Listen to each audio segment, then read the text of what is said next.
You look so sad. Can I hug you? You look so sad. Can I hug you? The question came from a 6-year-old in a navy uniform, one size too large for her shoulders. She was standing a few feet from a stone bench in Central Park, where a man in a charcoal wool coat sat motionless, his hands loose around a single sheet of paper. The man had not cried in 20 years. He had not cried at his mother's funeral. He had not cried when his own brother told him the truth about who their father really was. But the little girl was looking up at him with no fear, no calculation. Only the calm certainty of someone who had decided something and would not be talked out of it. Sit next to me. She said, I'm Hira. I got a scholarship today. My mom went to get a cupcake. The man on the bench opened his mouth to send her away.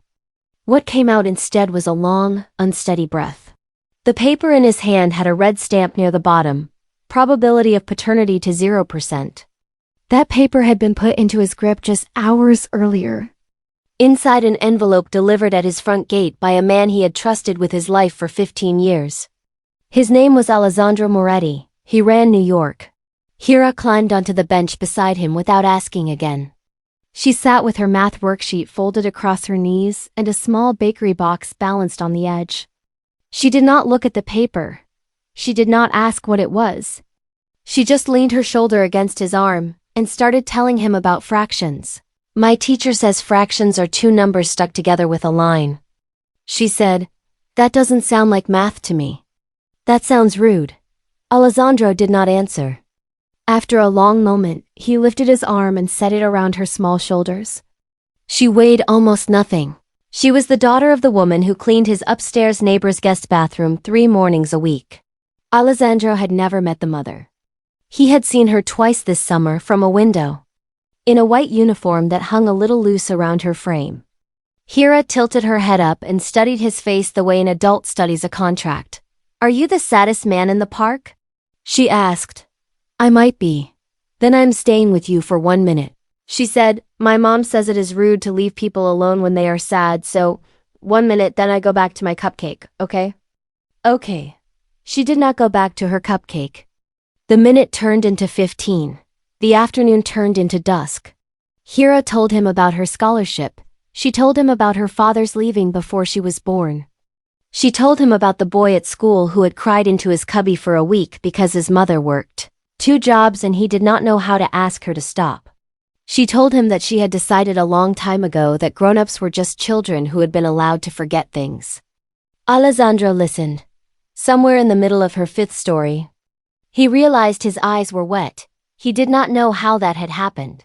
He had not wept since he was a boy in a Bronx apartment, watching a man who was not his father hold his mother's hand at a kitchen table and ask for the cash she had hidden in a coffee tin. He had learned early that tears were instruments other people used against you. He had learned even earlier that if you held your face still enough, you could walk through any room unscratched. But Hira was not using her tears as an instrument. She was not using anything. She was a 6-year-old who had walked across a park, because she had been lonely in her celebration and he had been lonely in his silence. And she had decided with no further reason than that they could keep each other company. She folded a piece of lined paper out of her backpack and held it out. The drawing was careful and slightly uneven. A child's serious best, 3 figures under a large oak tree. A tall man in a long coat, a woman in white, a small girl in the middle. One hand holding each of theirs above them in pencil. The words are team. Mom says a team is just a group of people who decide not to leave each other in a park. Hira said. Alessandro took the picture. He folded it once, precisely, and slid it into the inner pocket of his coat. The pocket that had held a Beretta every day of his adult life. Then Hira's mother came. She was moving fast. Her white uniform had a faint gray line at the hem where she had brushed a wet floor on her way to the bakery. Her eyes found her daughter at the bench before they found the stranger. When they did find the stranger, something changed in her face. She had seen men like this before on the Upper East Side, men with good coats and quiet hands. Men whose doors she had been allowed to enter at exactly the hours they had chosen. Men who looked like they were listening to you when they were already deciding about you. Hira, baby, Come here, please. Mom. This is Alessandro. He is sad. I helped him. The mother, Sophia, did not step back. She did not step forward either. She stood very still. The bakery box level in one hand, the other closed protectively around her daughter's shoulder. She looked at Alessandro and waited for him to do what men like him almost always did. What Alessandro did was rise slowly to his feet. He showed her his hands. My name is Alessandro Moretti, he said. His voice was low. Your daughter is very brave. I am sorry if I worried her. You didn't worry her. Sophia said, she worries herself. She took Hira's hand, nodded once, and walked back toward the path. Halfway to the curb, she looked over her shoulder. Alessandro was still standing by the bench. He looked like a man who had just been on display in a museum and had not known it the whole time he was there. He did not go home that night. He sat on the bench until the park closed. Then he walked back to his Bentley in silence and waited while his driver Lorenzo started the engine. Lorenzo did not ask. Lorenzo had been driving Alessandro to funerals and to sit-downs with men who did not survive the meeting for 11 years. Lorenzo knew when to ask and when to hold his mouth shut, in the back seat. Alessandro pulled out his phone and dialed the man who had delivered the paternity report. It was not the first phone call he had made that day, earlier that afternoon. 15 minutes before Hira had climbed onto his bench. He had stood at the same spot in the park and watched Isabella, his fiancée, the mother of the child she was carrying, walking away from him along the same path. She was looking for him. She had been looking for him all day. She had texted 41 times. She had called 9. She had walked through every coffee shop, every store, every garden, every cemetery in Lower Manhattan where the Moretti family had a plot. She had been trying to understand the look on his face when he had lifted his head from the paper that morning and walked out of their bedroom without a word. He had not given her a word. He had walked out of her life on the strength of a stamped sheet of paper and a manila envelope of surveillance photographs. The photographs had been sitting on the desk of his study since morning. Isabella, laughing across a small table in a Brooklyn cafe. Isabella, touching the hand of a gray-haired man across her coffee cup. Isabella, leaning close enough to whisper. Alessandro had not asked Isabella a single question. He had asked Marco Bellini for the truth. And Marco had handed him a curated one, now, in the back of the Bentley. Alessandro spoke into his phone. Marco. Boss! Marco's voice was even, too even. Have you eaten? Cut it out! A pause. Marco was the only man in Alessandro's life who was allowed to use that tone with him. 15 years of standing at his right shoulder had earned Marco a small human grace. Alessandro had always rewarded loyalty with affection. He had never noticed how carefully Marco had used that affection. The photographs. Alessandro said, "Who is the man in them?" "I don't know yet. I will find out. You will find out by morning." "Yes, boss." Alessandro ended the call. He watched Manhattan scroll past the window.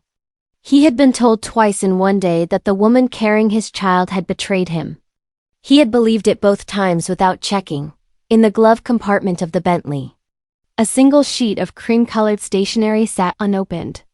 It had been slipped into his car that morning by a courier who had not left his name.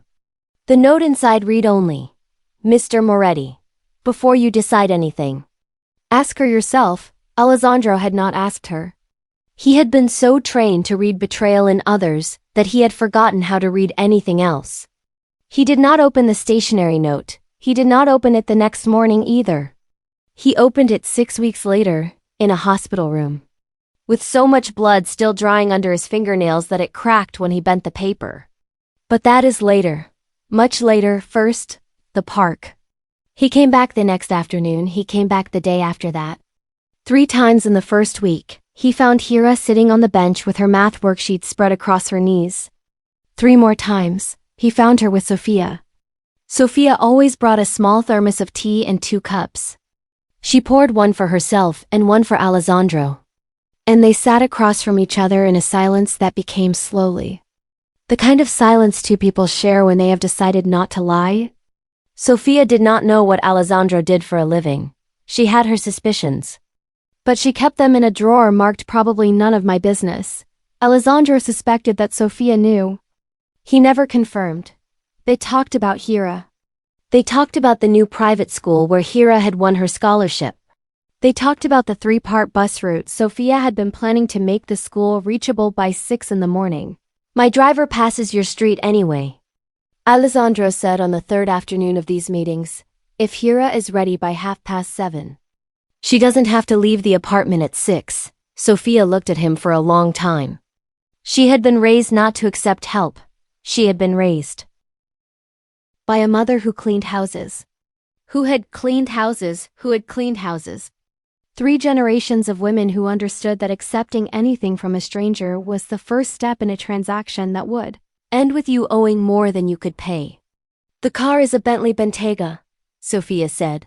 Sophia said, the car is a Bentley Bentayga. Sophia's a Bentley Bentayga. Sophia said, yes, it pulls up where I live and 100 people will stare. Yes. Then the answer is no. And the answer is also thank you. I understand. And the answer is also yes, Sophia said. After a pause, for 1 week we will see, 6 weeks. That is how many weeks of those rides, those bench afternoons? Those fractions explained over pizza diagrams? It would take before the office manager at Marco Bellini's financial subsidiary noticed anything unusual. Marco had been quietly keeping paperwork on his own desk for years. He had been routing it through 3 different shell companies. He had been waiting for this. He had been waiting for the moment when Emilio Moretti, the family name, the house on 5th Avenue, the trucks on the docks at Red Hook, the warehouses at the southern tip of Brooklyn, would be vulnerable enough to use. And then a 6-year-old sat on a bench with a man who had been the most powerful boss in New York, and asked him for a hug, and the man said yes. Marco called a number he had been saving. It is worse than I thought, Marco said. He comes back every day. He looks at this little girl like she's the first clean thing he has ever touched. We cannot wait. He paused. No, the right move is the mother first. Shake Sophia's job, get her scared, then get the girl out of school. Use Isabella's face, yes, use her car, use her name. And let Alessandro think she is the one who took the child. He is already half convinced. He will go after Isabella and not the trucks. He will be looking the wrong way when we move the cargo at the next high tide. There was a long silence on the line. Marco did not need to hear what would happen next. He had been rehearsing it for 14 months, in Marco's office, the file on Dr. Peter Howren, director of Manhattan Genetics, sat in the second drawer of his desk. Unlocked, it contained 1 falsified paternity report, 1 laboratory request bearing the forged signature of Dr. Howren, 1 bank transfer for $50,000 routed through an offshore account in a country whose name nobody would recognize, and 1 handwritten note from Marco himself, addressed to himself, sealed in a manila envelope marked "Do not open until necessary." That afternoon, Sophia disappeared from her shift. She had been walking home from the 3rd house, on East 72nd, when a black car with no plates pulled alongside her on the sidewalk. 2 men stepped out. They did not say her name. They did not touch her. They lifted a phone and showed her a photograph of Hira, taken from across the schoolyard that morning. Hira laughing. Hira in the schoolyard. Hira alone. A voice from inside the car spoke. Listen carefully. We are not interested in the girl. We are interested in the man who has been driving her to school. If you do exactly what we say, no one gets hurt. Tomorrow morning, you will not put the girl in his car. You will tell him she is sick. You will keep her home for the weekend. And you will not call him. You will not call anyone. We will be watching. The black car rolled away without a sound, at 7:30 the next morning. Sophia called Alessandro. Her voice was very small. Hira has a stomach thing. I'm going to keep her home. Don't come. Is she okay? She will be okay. Sophia, look at me. I can't, don't come. Please don't come. Alessandro stood very still on his front steps with the phone still pressed to his ear. He had spent 33 years learning to hear the sound of a lie in someone's voice. He heard it now. He did not want to hear it. He got into the Bentley anyway and told Lorenzo to drive. It was 7:42 when he reached Sophia's block in Queens. A thin gray morning. The apartment was on the 3rd floor. He climbed past a woman hanging laundry on the 2nd floor landing who stared at him as though he had walked out of a magazine. He knocked twice. The door opened. Sophia stood in the doorway. She was still in her bathrobe. Her hair was uncombed. Her face was white. "Hira," he said. "She is gone, Alessandro." He did not need the rest of the sentence. He took the stairs 3 at a time, was back in the Bentley in 90 seconds. And snapped his second phone, the encrypted one. The one only 3 people on Earth had the number for, out of his pocket. He called Marco. He called Isabella. He called a police captain he had been paying for 9 years who owed him a marker he had never once called in. By noon, every traffic camera in Manhattan was being searched by name. By 3 o'clock, 3 cameras had shown Hira's navy uniform, her pink backpack. Walking east on 3rd Avenue toward the Brooklyn Bridge at 3:47 the previous afternoon. 40 yards ahead of a black SUV rolling at pedestrian speed. Alessandro watched the footage in silence. He had told himself he was still the man he had always been. He was watching the proof that he was not. Sophia sat in the Bentley beside him. She had not stopped shaking.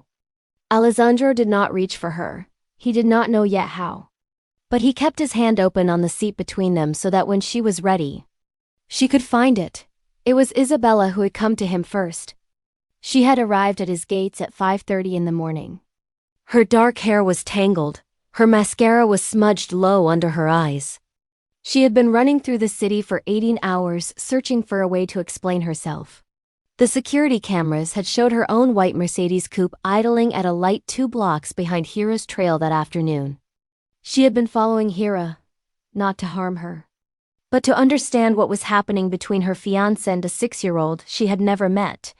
She had not seen the black SUV. She had been looking at the wrong things.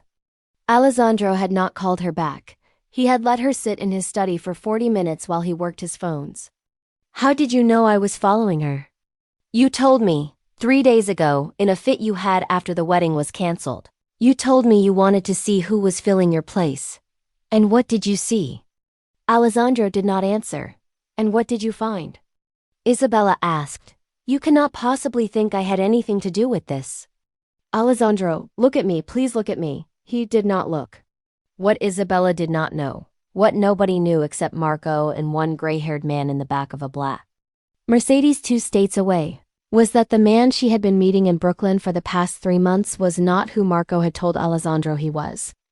The photographs that had been sitting on Alessandro's desk this morning, showing Isabella laughing across a small cafe table, had not been surveillance photographs. They had been carefully staged shots, cropped, timed, edited. Every photograph contained Isabella. But every photograph also contained 2 tables behind. The blurred figure of a man Marco had been feeding information about the Moretti routes for 14 months. A man called Vincent Torino. A man who trafficked children in 6 countries, and had been running his cargo through Moretti territory because Marco had given him permission. The man sitting across from Isabella in those photographs had not been Vincent's lover. The man sitting across from Isabella had been her father, Daniel Hayes, a federal agent who had faked his own death in a small chapel outside Albany 12 years ago.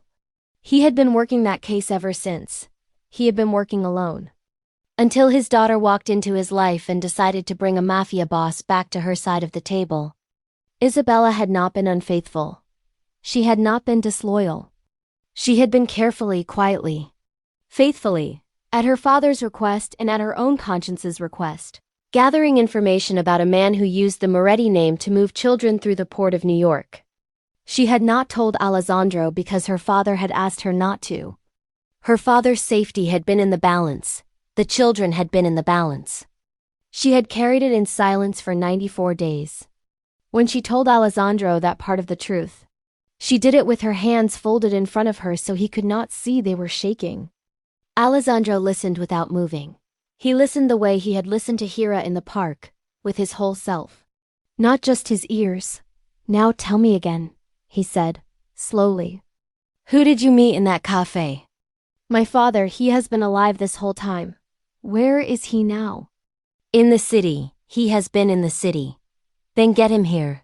She called Daniel from Alessandro's study. Daniel arrived within the hour. Daniel Hayes walked into the Moretti mansion the way a man walks into a room he has already mapped twice. He had been inside this house twice before in the past 4 months. While the family was away at a wedding rehearsal, he had taken photographs. He had lifted carbon copies from a locked drawer.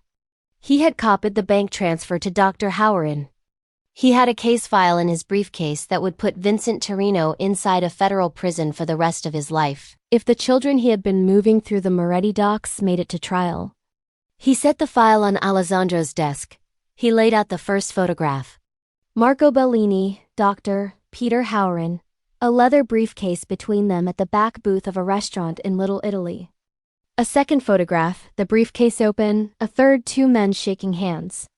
Manhattan Genetics is a private lab, Daniel said. Dr. Howard directs it.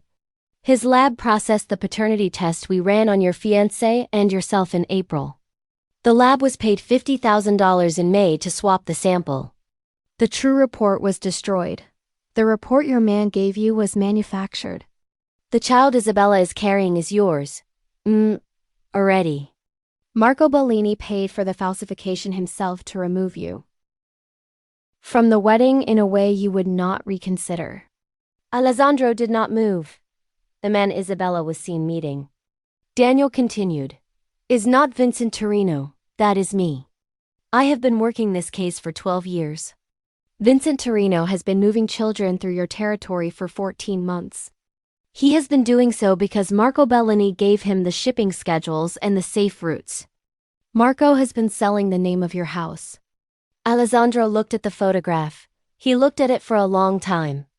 Then he looked away. Show me the rest, he said. The rest was worse. Daniel outlined the warehouse at Red Hook, 2 blocks from the container terminal. 20 guards inside. Automatic weapons. 2 more on the roof, 5 holding rooms on the 2nd floor. A service gate that opened onto the pier at high tide. A route Marco had been quietly carving out for 14 months. 1 tug of paperwork at a time. The next ship leaves at 9:47 tomorrow morning. Daniel said. Once they are on board, we lose them. Vector to Rotterdam? No one sees them again. Alessandro exhaled once. Very slowly. Where is the girl? She is in the 2nd floor holding room with the other children. Marco arranged for her to be picked up from the school grounds 2 days ago. He told the men who took her that she was to be brought straight to Red Hook. He told them she was a bargaining chip. He told them that her presence would force you to give up your leverage with the council and step down as boss within 7 days. And after that? After that, the girl was supposed to be moved onto the ship with the others. Vincent Torino does not leave witnesses. He does not leave pieces. He cleans. He also does not know who she was to you until 3 days ago. Marco told him then. Alessandro looked at the ceiling. His entire empire had been sacrificed on the altar of one man's resentment. Plus 1 child's kindness. He has been planning this since before Hira. Poor Hira. Alessandro said. He has been planting the seeds of this for about 1.5 years. Your decision to trust him above others gave him all the time he needed.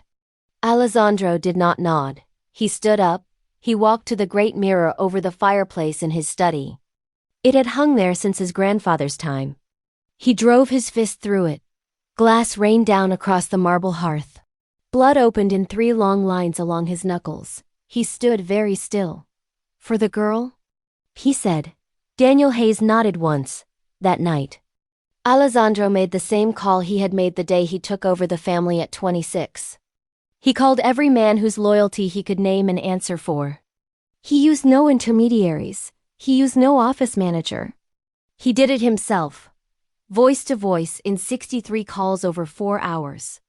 The Moretti mansion was no longer a home by 4 in the morning. The long walnut table was pushed to the wall. In its place, a wide folding table covered with maps. A whiteboard had been wheeled in from the office wing. Daniel Hayes stood at the board with a black marker and drew an outline of the Red Hook warehouse. He marked the doors. He marked the 2 stairwells. He marked the fire escape at the back. He marked the position of every guard on any given hour of the night. 30 men stood around the table. Each had a name, a year of loyalty, an injury, a favor owed. Each had been vetted twice against a list of 6 still uncertain names that Salvatore had drawn up in a leather notebook in 1976. Isabella stood at the door. She had changed into a black turtleneck, black jeans, flat boots. Her hair was pinned tight against the back of her skull. She had washed her face. She did not ask whether she could come. She had decided that already. Alessandro took her by the elbows. "I am 3 months pregnant." She said, "I am coming. I will not fire a weapon. I will not run inside the building. I will stay with my father in the second vehicle." "On that, you have my word." He looked at her for a long time. He had walked out on her in a park 8 weeks earlier. He had done it on the word of a man who had been betraying him for a year and a half. He had done it because a stamp on a piece of paper had looked more final than the woman in front of him. That woman was going to be the mother of his child. That woman had put her career, her safety, her parents' memory, her own father's life, inside his hands on nothing more than the hope that he was still the man he had been when he had asked her to marry him. He kissed her forehead. "Stay beside your father. Do exactly what he says." She nodded. Sophia came in last. Someone had brought her upstairs. Someone had told her nothing directly. She had heard enough. She walked straight to Alessandro. She did not ask for an embrace. She asked to come with them. "Take me with you." "You are the one who will remember her if we fail," he said. "If we fail tonight." "There will have to be a woman in this world who can tell the story of her scholarship and her paper crown and her fractions. That woman has to be you." Sophia nodded once. The nod was small and broken. Alessandro held her against his chest for a breath. Then he walked out to the courtyard. He carried with him, in the inside pocket of his coat, the folded picture of 3 figures under an oak tree. At 5:15 in the morning, fog lay low over the Red Hook waterfront. 3 cars had gone dark half a block back. Alessandro's men had unfolded from them without speaking. Enzo took the west side, Nico took the east. Salvatore came around the south. Daniel Hayes, Isabella. And Alessandro went the other way. Down a narrow alley. Behind a chain-link fence. A rusted iron plate set into the ground. Lifted with a pry bar. A shaft dropping into darkness. A ladder 92 meters in. A second iron cover. A ground floor storage bay. Wooden crates, a single bare bulb, 2 guards around the corner. Watching the corridor that led toward the front of the building, Alessandro took them with a knife. He had learned long ago that knives are quieter than guns. And that quiet is often the only difference between a clean room and a slaughter. At the foot of the north stairwell, 3 more guards. They were more alert. They had their rifles up. Alessandro took the first with a single shot to the throat. Daniel took the second twice in the chest. The third turned. And Alessandro was already inside his guard. The knife once through the ribs, 7 seconds, 3 men. They went up the stairs. At the top of the flight, the corridor stretched into the dark. 5 iron doors. 2 on the left. 3 on the right. The furthest one was ajar. From behind it came the muffled sound of children crying. Among the small voices, one shape of sound broke through. A single sob, higher, familiar. Alessandro put his boot through the first door and stepped in with his weapon up. 12 children, stained mattresses laid on the concrete. The youngest could not have been more than 5. A little boy whose shirt hung 3 sizes too big around him. The oldest was a girl of 9 or 10 with a bandage on her arm that had gone gray at the edges. The room smelled of mildew and unwashed clothes and the deeper, older smell of small bodies that had been afraid too many days in a row. In the far corner, one small figure stood up, Hira.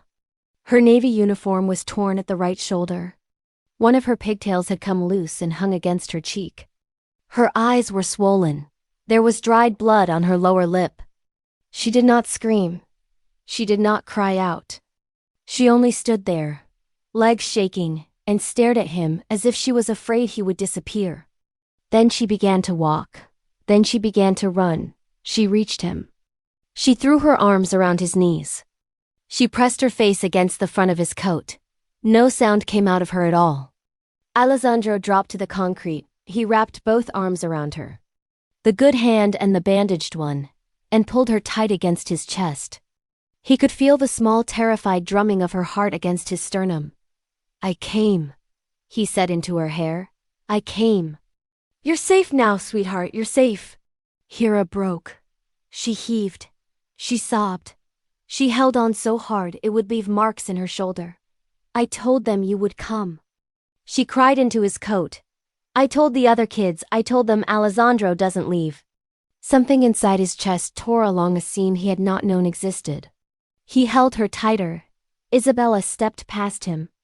She lowered herself to a crouch near the mattresses.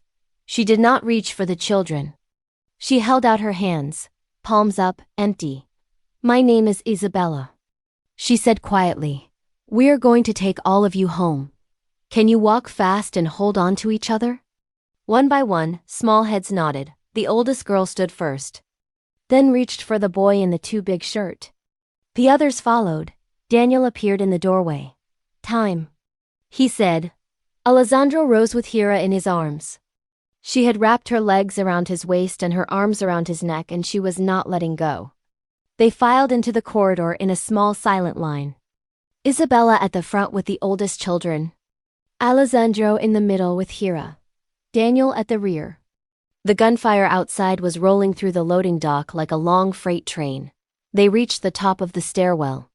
They stopped, standing at the head of the flight. Blocking the descent with his body was Marco Bellini.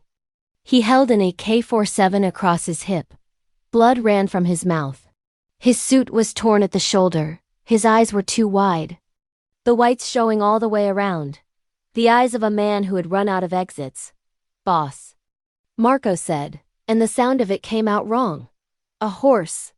"Broken thing, you came all this way for the little one." "All this way." Alessandro did not answer. He took one slow step backward. He lowered Hira gently to the ground behind him and pushed her back into the small cluster of children. He did it without taking his eyes off Marco. "Get behind me," he said. Small hands grabbed at his coat. Hira pressed her face against the back of his thigh. Marco's eyes slid to Isabella. "You," Marco said. 10 years I built this." I built it around him. I built it under him. "And you walk in with a coffee shop and a dead FBI ghost and it all comes apart?" He raised the AK. Alessandro moved forward to step in front of her. He was not fast enough, Isabella. 3 months pregnant in flat boots on a warehouse floor. Threw herself sideways with everything she had. She hit him across the chest at a run. Alessandro went sideways into the wall. The burst tore across the space where he had been standing. Isabella took the first round through her left shoulder. She spun. She dropped. Blood came out of the front of her turtleneck in a spreading dark blue. Alessandro heard himself scream her name in a voice that did not sound like his. He caught her before she hit the floor. He went down with her, folding her against his chest. Blood soaked through his bandaged hand and ran warm between his fingers. Hira was screaming somewhere behind him. 3 shots. Close together in a rhythm Alessandro's ear knew before his mind did. Daniel Hayes had stepped past him. The first round took Marco in the thigh. The second took him high in the right shoulder, spinning the AK out of his grip. The third splintered the door frame beside Marco's head as he threw himself backward into the room across the corridor. He hit the far wall, staggered upright, half ran, half fell through the far door toward the fire escape. Daniel did not follow. He dropped to one knee beside Alessandro. "Let me see." Isabella was still conscious. Her face was gray, her lips were bloodless, but her eyes were open. "I'm okay," she whispered. The baby is okay. I felt her move, Isabella." Her fingers found the lapel of his coat and closed weakly. "Go," she whispered. "Go," she whispered again. He looked down at her. He looked at the woman he had cast out of his life on the strength of a piece of paper. The woman who had spent 2 months trying to find out what had broken him. The woman who had, without a heartbeat of hesitation, put her own body and the body of their unborn child between him and an AK-47. Every doubt he had carried about her fell out of him at once. Two of Enzo's men came up the stairs behind them at a run. Daniel slid one arm under Isabella's knees and one behind her back and lifted her carefully. "I've got her. Go," Daniel said again. Alessandro crossed to Hira. He knelt. He kissed the top of her head. "Go with Uncle Enzo. Stay with him. Do exactly what he says." Hira nodded once. Her chin was trembling. Her eyes were steady. "Good girl," he said. He drew the beretta from the inside of his coat. It was not the modern one. It was the older one. The one his father had pressed into his hand 3 days before he died. He racked the slide. He went through the fire escape door and closed it quietly behind him. The lower bay of the warehouse was a canyon of steel. Rows of shipping containers stacked 2 and 3 high, waiting for a ship that would never load them. Lights up in the girders were flickering from the concussion of the fight outside. Somewhere ahead of him, 3 rows deep, a wet dragging step, a shoulder against metal, a breath through teeth. Alessandro began to move. Marco fired first. A wild burst from a pistol he had taken from someone who was no longer alive. The round sparked off the container 2 feet from Alessandro's face. Alessandro did not flinch. He stepped sideways into the next row and kept walking. Marco fired again, 3 shots, then 4. He was leaving a trail of blood on the concrete. Alessandro could see the dark ribbon of it running past his boot. He counted the rounds. He had counted rounds like this since he was 17. When he heard the click and the small metallic cough of an empty magazine, he turned around the last container and stepped into the corner of the bay. Marco was there, back against a steel wall, weight all on one leg, face white as candle wax under the blood, the empty pistol dangling from his fingers. "You went soft, boss," Marco said. "The day that little girl asked you for a hug." "Yes. This empire needed someone who could still make the hard call." "Business," Alessandro said. "You tried to kill my son inside his mother." "Business." "You stole my faith in the woman I love." Marco's face did something Alessandro had never seen it do. Something old moved behind it, something like a boy on a stoop in Little Italy. Something like a hand on his shoulder at his father's funeral. Alessandro raised the beretta. He did not raise his voice. "For the children you sold on my streets," he said. He pulled the trigger twice. Both rounds went into the center of Marco's chest. Marco slid down the steel wall and did not get up again. Outside, at the water's edge, Vincent Torino had tried to reach the 3rd piling of the loading pier. Nico's team stepped out of the fog with their rifles up, 2 rounds center mass. He went over the side of the pier into water the color of oil. The sky above Red Hook was beginning to lighten as Alessandro walked back through the aisles of containers. Past the row where Marco had bled, past the place where he had stood as a young man once at 17 on his first job. Out through the loading bay door, and into the gray of the first morning of the rest of his life. Behind him, the smoke was beginning to clear. 2 decades of an empire that had been built in shadow ended in the same hour that the sun came up over the harbor. Mount Sinai Hospital, a private room on the 8th floor. The blinds were drawn against the morning. Machines hummed softly along one wall. Isabella lay against the white pillows, her left shoulder heavily bandaged, and 4 taped to the back of her right hand. A monitor beside the bed showed the steady green line of her heartbeat. And on a second smaller screen, another line, faster. Smaller. The heartbeat of the baby she was carrying. The surgeon had come in twice. The bullet had entered high through the trapezius and exited cleanly through the back of the shoulder. It had missed the subclavian artery by less than a centimeter. It had missed the lung. It had missed everything that would have made this a different kind of night. Alessandro had not left the chair beside the bed for 24 hours. He had refused food. He had refused a change of clothes. There was still dried blood along the cuff of his shirt where he had held her against him on the concrete floor. His right hand, freshly restitched by a nurse who had asked no questions, rested lightly on the mattress beside Isabella's thigh. The other hand held hers. He had not spoken to her since they wheeled her out of surgery. He had only sat there and looked at her face while she slept and counted the small, even movements of her chest under the hospital gown. Just after 9 in the morning, her eyes opened, she smiled. It was weak. Only the corner of her mouth, but it was hers. Alessandro raised her hand to his lips and pressed a kiss into the palm. His voice, when he found it, was so quiet she had to strain to hear. "Can you forgive me?" She began to speak. He shook his head gently. "Please let me." I believed a folder of photographs and a piece of paper over the woman I was going to marry the next morning. "I did not give you one chance to speak. I walked away from you in a park in front of strangers. I have been in love with you for 4 years, and I did not give you an hour." Isabella's eyes filled slowly. She lifted her free hand. She was still weak. It took her a moment. She laid her palm against his cheek. "I forgave you," she whispered. "The moment I stepped in front of that gun." He closed his eyes. He turned his face into her hand and stayed there for a long time. When he could speak again, he slid his hand down and rested it very carefully on the small curve of her belly through the white sheet. He had touched her stomach once in the study, on the night Daniel had told him the truth. Then he had been kneeling in shock. Now he was awake. "Our child," he said. And his voice broke over the second word. "I will be there the day you come. I will not miss 1 hour of your life." He kept his hand there a long moment before he lifted it away. The door opened quietly. Sophia came in first. She had slept 2 hours in a waiting room chair.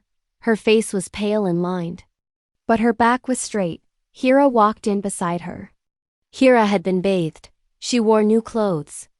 A soft yellow sweater, jeans, small white sneakers. Sophia had gone to a store to buy at 6 in the morning because she could not stand to see her daughter in anything from those 3 days. In her arms, Hira carried a battered brown teddy bear that Alessandro had given her in the second week he had driven her to school. Hira walked to the bed slowly. She did not climb onto the mattress. She did not brush against the bandaged shoulder. She only lifted her small hand and, with the utmost concentration, laid it on the round shape under the sheet. "Baby," she said softly. "It's me, it's Hira. I'm your big sister. I'm going to look after you." Isabella's eyes overflowed silently. Alessandro reached out with his good hand and drew Sophia forward until she stood beside him. Her fingers curled around the metal rail of the bed. 4 people in a quiet room on the 8th floor. 2 women. 1 man who had spent his life alone. 1 small child in a yellow sweater with her hand on an unborn baby. Nobody said the word in that quiet minute without ceremony. Without paperwork, without a single vow spoken out loud. They became a family. 1 week later, Alessandro called the Moretti Council together for the last time. The long room in the mansion was bright with morning light. 30 men sat around the walnut table. "Every illegal operation this family runs ends today," he said. "Smuggling, loans, gambling, all of it. The restaurants stay, the hotels stay, the buildings stay. They will be run clean or they will be sold. Anyone who wants to leave leaves without a mark. Anyone who stays stays inside the law. Anyone who lifts a hand against a woman or a child on any street in any city will answer to me personally." A murmur went around the table. Old Salvatore, who had been at the council since before Alessandro's father, said nothing. His eyes were wet. "This is not a proposal." No one spoke. That afternoon, Alessandro signed the founding papers of the Moretti Foundation, a fund for the protection of trafficked and abused children. Seated with $50 million of his own money. Daniel Hayes came on as chief of security. Sophia Rossi came on as family liaison. Her first steady salaried job at 5 times what 3 houses on the Upper East Side had ever paid her. Hira stayed at the private school. Nothing about Hira changed at all. 6 months later, in a small stone church on Long Island, they were married. Isabella wore a simple white dress and carried her 7-month belly proudly. Daniel walked his daughter down the aisle for the first time in her life. Hira, 7.5 now, was the flower girl. Her braids threaded with baby's breath. Sophia sat in the front row in a blue dress she had bought in her own size. At the small reception under an old olive tree, Alessandro knelt down in front of Hira. He opened a small red box. Inside was a silver medallion engraved with 4 names in a circle. Hira, Isabella, Sophia, Alessandro. Around the words, our team. With Sophia's quiet nod beside him, he asked, Hira, will you let me be your godfather? Officially, for the rest of my life?